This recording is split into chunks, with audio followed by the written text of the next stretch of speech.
The following is an exclusive presentation of the Carolina Panthers and the National Football League.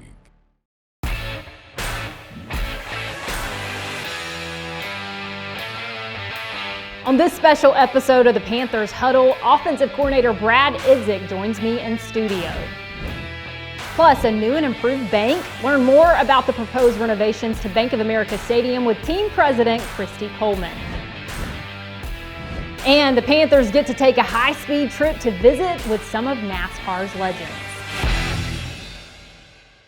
Hello and welcome inside the Panthers Huddle. I'm Carla Gebhardt, and the 2024 season is sneaking up on us. In a little over a month, training camp begins for the Carolina Panthers, and as the team continues to form under new head coach Dave Canales, the veterans are setting the example for the younger guys.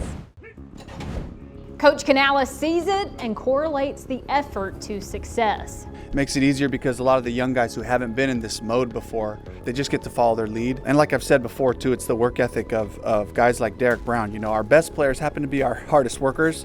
And so it doesn't leave a lot of space for the rest of the group to kind of pick and choose what they're going to do. They just got to go. They got to go hard and they got to work at it. DB isn't the only leader on defense setting the example this offseason. Cornerback J.C. Horn has been grinding to get back on the field and stay there. I mean, I know that without the fans saying that or anybody else. I mean, I watch tape. I know what I'm capable of, and I still feel like I'm one of the best DBs in this league, and I just got to be out there to show it. So that's what I'm looking forward to doing.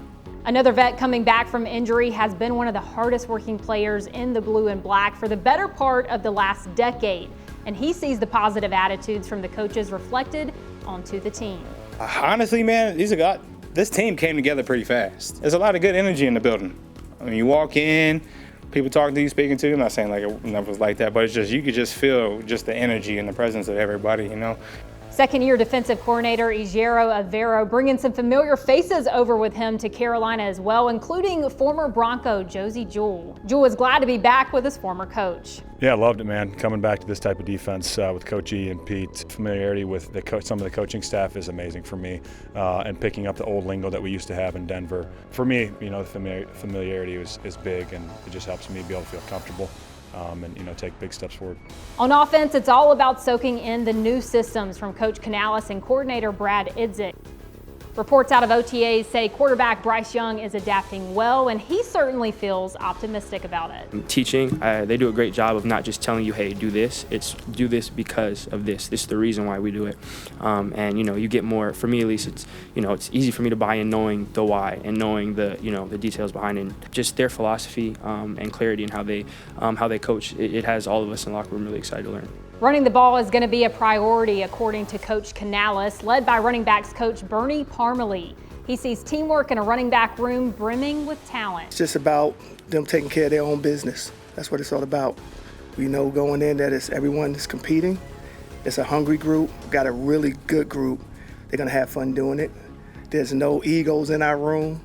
That's awesome because that's hard to find. The new direction is also suiting well for guys up front, including a homegrown talent looking to bounce back in his third season out of NC State. I think we're really playing to our strengths, which I'm excited for, and definitely excited to run the ball this year. That's one of my biggest strengths, obviously. So excited to showcase that every chance I get. Soon, the Panthers will be put to the test, but there's still a lot to be done before all that hard work pays off on the field. And we are a few short months away from finding out. Something's good happening here, and I'm really encouraged where we're at with our teaching of our systems, the teaching of our concepts. I feel like we're ahead of where I was at last year. I'm not trying to compare, but just looking at, coming into a situation where I have some familiarity, the carryover has been really refreshing for me. Each year, the Panthers take a day during the offseason to volunteer at various charities and organizations across the Carolinas. It's appropriately called Keep Pounding Day, and here are some highlights from this year's event.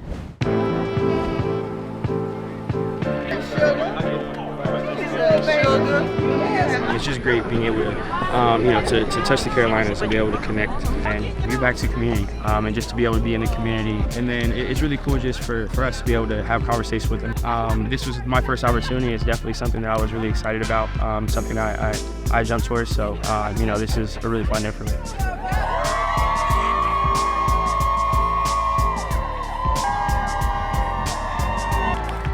it's great, being able to kind of decompress in this way, being able to just get about in the community and just show some love, it means a lot. So.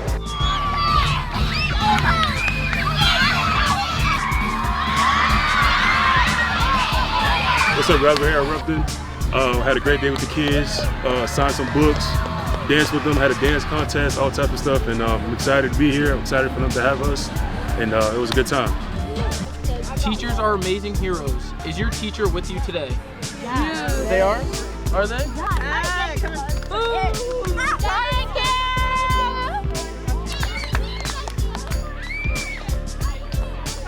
Oh, it's so important, and I think the starting point, for me is the Panthers are just our partners that we have in the community, being able to just connect, have some FaceTime, get to know people, and really with the hope of like, let's build this thing together, let's tell this story of 2024 Panthers together.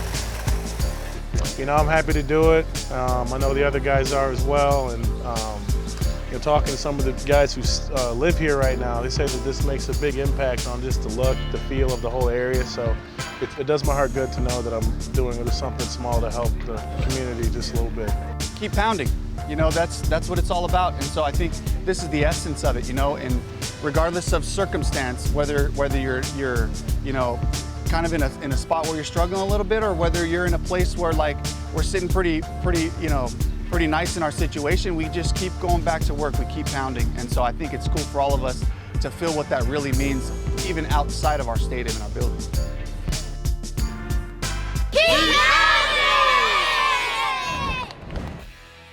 After the break, offensive coordinator Brad Idzik joins me in the studio. This exclusive presentation of the Carolina Panthers Television Network is brought to you in part by Bank of America, official bank of the Carolina Panthers. This is like what you grew up playing? Yes. Really? These graphics too. I already know what I'm throwing to. Oh, I got him.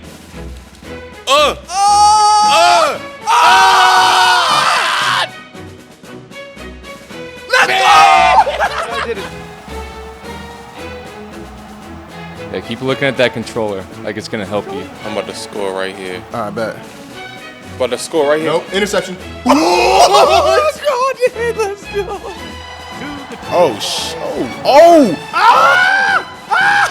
Get off me! Yo! Hold on. Yeah! You ain't doing nothing. Come here. Running his boat. Come here. Oh, you thought the X was open? God, Shit. loose. Kill him!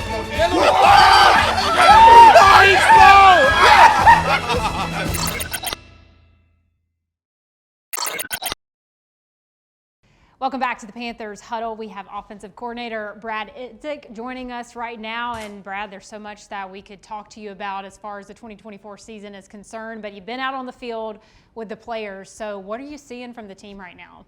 Just excitement. I think everything's fresh. I have some fresh faces. We got some good weather, fresh faces with the coaching staff, with the players, and just watching them get fired up as they get more comfortable with the schemes, and our guys, as they grow in their comfort, just really getting after it and starting to talk a little bit more with those guys. So the freshness of everything, I think, has been a lot of fun.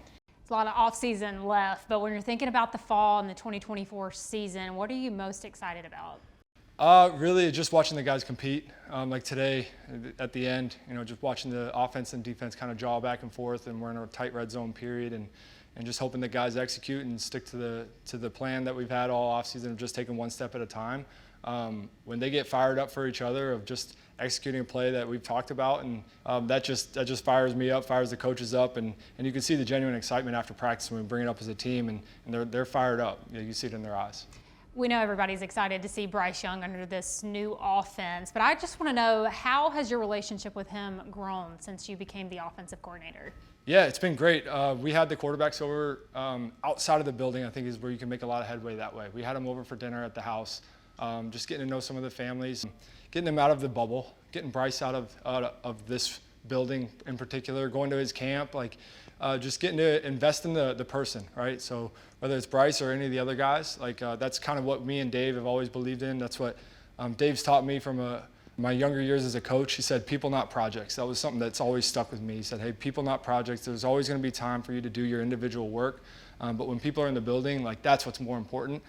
So it goes the same thing with Bryce. It's like, just invest in the person, show them that you genuinely care for them, and then, everything else will take care of itself. You've even said too that, you're not far removed from playing in football as well. And you've mentioned how that kind of helps, relate to these players. So how does it help in the relationship with Bryce and the other players on offense? Yeah, I think it's just being a bridge between the receiver and the quarterback room. Having played receiver and been in a lot of receiver rooms, as well as shared some time with Dave in the quarterback room, just being a great bridge there of saying, like, this is how it's taught in their room. How do you want me to communicate certain things to them? And then also vice versa, like, hey, the receivers they're feeling this. Let me go bounce into the quarterback room and let them know that we're all on the same page here. We're just trying to get timing down, get footwork down, so we're all marching together. And then anytime I can give 1 or 2 steps, that's about all I got in me. Fiance doesn't think I have any more than that, so she's giving me crap for saying that on air. But it's fun to put the cleats on out there and just give the look that we think that they're going to get, whether it's the first couple steps or just explaining the top of the route or something with releases, and just talking through things with the guys with the cleats on just helps me stay engaged. Yeah, it should be pretty fun for you as well, Absolutely. too. We know that protecting the football is going to be a big focal point for this team on offense especially. How do you practice that right now when you're in OTAs and minicamp? We get to be the annoying coaches. When they go through the line of scrimmage and they're finishing downfield and they're not locking it up, they're not conscious about it. We're building conscious habits, so they need to hear us. They need to hear our voice when they go through the line of scrimmage of saying, lock it up, put the other hand on the wrist and pull that ball in tight. And then we also coach up the defense and say, hey, you guys need to hold us accountable. If that thing's loose, pop it out, right? If that thing's loose, attack it. And that's how both sides of the ball kind of work together with this whole thing. But then you incorporate the O-line. Like, it all starts up front, and we emphasize it with them. When we put in a ball security drill or presentation in the beginning of camp, sometimes they start to doze off and fall asleep because we're just talking about the ball carriers. But following the ball, right? Starting with a great blocking, reestablishing the line of scrimmage. They got to build those habits in now, so when we're going full speed, we're going full tilt, it's already built in and they're not thinking about it. We want to create the muscle memory now, let them think about it now and play a little bit slower. All right, and then when they're playing full speed, now it's muscle memory. We know you got a lot to get to, but final question, what do you need to see from this team before we get to training camp in July? So we installed the offense, right? We spent all offseason installing the offense, and now we want to highlight some of the things that they've done well, and we want them to feel really confident about those things. And I just told them on the field, you guys, this is not, hey, we're doing this, we're pressing stop, and then you come back and we press start again. It's let this be a springboard into continuing to study, continuing to iron out some of the details of our work, and then staying engaged with the personal relationship. Like, I want to put onus on them connecting with each other, me calling every single player over the break, just checking in, because a lot of life happens in the span of 4 or 5 weeks. We've had guys have kids during this offseason. A lot is going on. I'm getting married. There's other people probably getting married. So I just want to, keep a pulse on who the people are, so they know that relationship is real. And then when they come back, we're going to hit the ground running together. Love that. Communication and details are so important in the offseason. Coach, we appreciate it. Absolutely. After nearly 30 years, the Panthers Den is in need of a little facelift. Up next, our exclusive look at proposed renovations for Bank of America Stadium with Team President Kristi Coleman.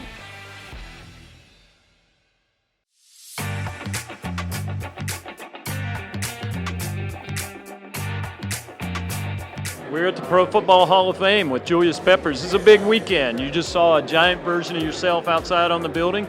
You just unveiled your locker here at the Hall of Fame. What's it like? It's nice. It's exciting. Getting closer, so you can feel it. You can feel it coming up a couple of months. I think, 2 months out. So the excitement is building, but this is a nice touch to it. It's got to be neat for you to see like every chapter of your athletic career kind of represented in this display. But there's another item back there with a number 45. A lot of people don't remember seeing you in 45. I wanted to add that piece onto it because it's not a piece of my pro football career, but it's a piece of my sports career, and I thought it was important to include it. Some people may not know that I played basketball at UNC, so it's kind of like an educational piece as well. So now it's official. He's got a display at the Pro Football Hall of Fame, and he's one step closer to that enshrinement in August. Yeah, getting closer, looking forward to the actual enshrinement date, and You know, the excitement is building.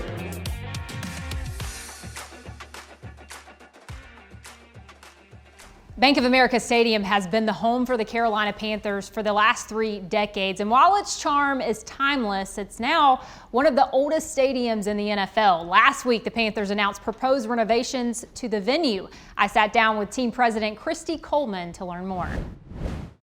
So everyone finally got to look at the plans for Bank of America Stadium for a renovation. And I guess the first place to start, I know it's very exciting news for everyone, but why was the renovation needed? Why did the Panthers and FC feel this way? Sure, we've been in Charlotte for almost 30 years. We've been so proud to call Charlotte our home.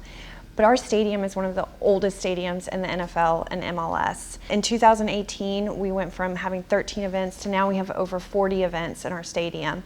And that includes soccer, international soccer, concerts, and the NFL, of course. And it's time. It's time. We have a lot of fans excited because of the renderings that they got to see. And we know that this is going to be beneficial for both teams, but how can the community benefit from all of these changes?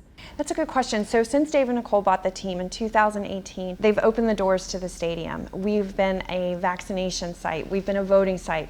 We've also packed, with our partner Bank of America, 25,000 backpacks for kids, all right here in the stadium.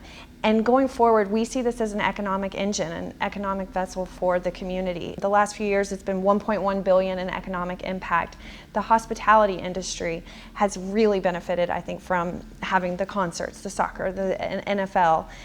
The hotels are full and thriving, and we want that to continue. We did see the rendering, so we know a few of the details, but I'm curious from your perspective, what are some of the additions that fans can really get excited about and the ones that maybe stand out for you personally? Sure. So, when I just think about coming to the stadium and what that feeling is going to be like, you'll enter through this park-like setting and you'll see these massive LED screens that can be used for watch parties and community gatherings, and you'll go through the concourses, which will be much wider and lighter, and we'll have an art and culture feel. But not only visually, you'll be able to enjoy flavors from all over the Carolinas through better food and beverage options.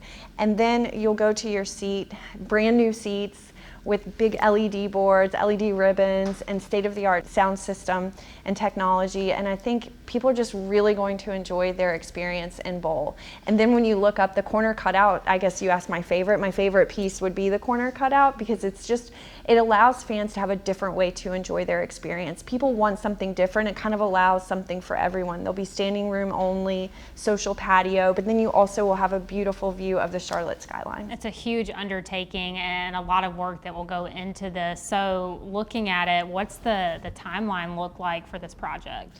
So we still have to get through city council process, so we'll hopefully get through that. And then it'll be a phased approach. So we'll start construction soon, and that we'll make sure that our teams, our NFL teams, MLS teams are not disrupted.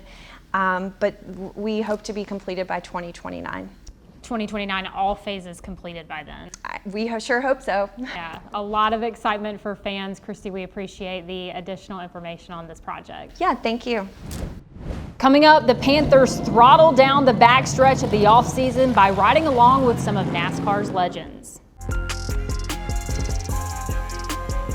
Well, you may already know this, but just in case you missed it, the award-winning documentary series Blueprint is officially back. The first episode was released last week, and episode 2 is coming your way in the next few days. Here's a sneak peek. Been a long time coming back home. It's going to be exciting. Every year, the goal in free agency and the draft is to challenge our roster. We're looking for toughness. We need some Steve Smith, playing with a chip. We got to get back to that. I think it all starts up front. I mean, every coach will say it. We put that to the checkbook this year. Are you guys going to pick at 39? What do you got? When they offered what they offered, it was too good to pass up. Look, the draft is exciting. You get a chance to see the future of our league. But it's not as easy as it looks on TV. Go! I'm a little nervous there.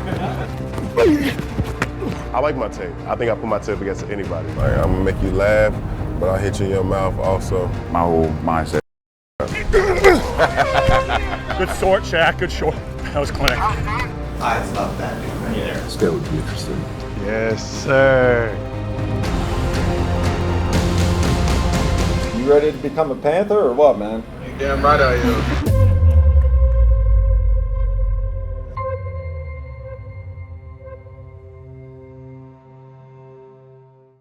You can catch episode 1 of Blueprint and episode 2 premiering next week on the Panthers YouTube channel. Be sure to subscribe so you don't miss it.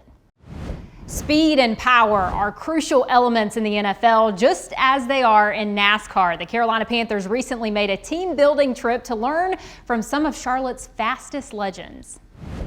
As long as we do our job and we stick together within these walls, nothing can touch us. Where are you at? Where's Lightning McQueen at? It's all about the people, it's all about teamwork, and that's what we're trying to do today.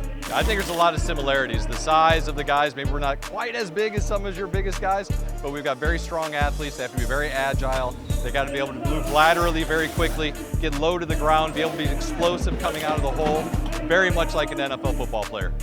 It's 4th and goal on the 1. You either got to score or you got to get a stop, period. And this is the stop that counts.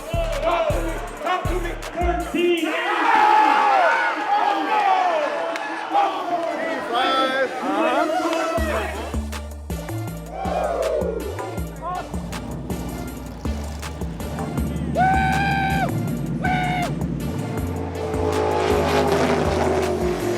I would like to think I'm a professional NASCAR passenger seat rider. This is my first experience and I'm ready.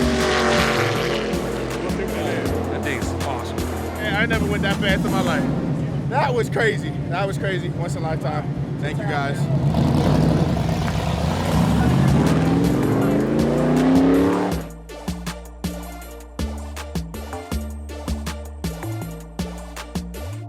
That's going to do it for this special episode of the Panthers Huddle. We'll be back for training camp and with you each week until the end of the season after that. Until then, have a great summer, and as always, keep pounding.